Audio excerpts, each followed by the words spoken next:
অনেকে এটার কালারটা দেখে ভাবে যে খুব ঝাল, ঝাল হয়েছে। বাট ব্যাপারটা ওরকম না। টমেটো সসের জন্যও কিন্তু এটার কালারটা এতটা রেডিশ লাগে। ঝালও কম না, একটু ঝাল, ঝাল হলে মজাই হয়। তো এই তো বাটারের মধ্যে পেঁয়াজ, তারপর একটু গার্লিক, তারপর কিমা সবকিছু একসঙ্গে দিয়ে এভাবে টস করে নিবেন। আর যা, যা সস ঘরে এভেইলেবল থাকবে, oyster sauce, tomato sauce, chilli sauce, fish sauce everything দিয়ে দিবেন। যা, যা সস এভেইলেবল থাকবে, কোনো ব্যাপার না। তারপরে এই তো কিমাটা যখন ভাজা, ভাজা হয়ে যাবে নুডলসের প্যাকেটগুলো দিয়ে দিবেন। দিয়ে কিছুক্ষণ ২ মিনিট ঢেকে রেখে দিলেই হয়ে গেল ঝটপট মজাদার রামেন।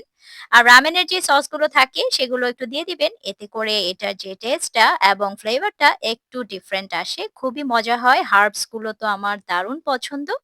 একেবারে ঝটপট কি বলবো? বাচ্চারা যখনই বলবে সাথে, সাথে ঝটপট বানিয়ে দিয়ে দেয়া যায়। মানে কি বলবো ২ মিনিটের রেসিপি যেটাকে বলে আরকি। আর একটু হেলথি করার জন্য উপর থেকে দিয়ে দিলাম একটু ডিম। ব্যাস হয়ে গেল হেলথি, হেলথি মজাদার রামেন রান্না। যেকোনো নুডলস দিয়ে আপনারা এটা করতে পারেন। আপনাদের কাছে যা, যা সস থাকবে, হাতের কাছে যা, যা থাকবে সবকিছু দিয়ে দিবেন। ব্যাস হয়ে যাবে। এটা এত ইয়াম্মি টেস্টি আল্লাহ হাফেজ।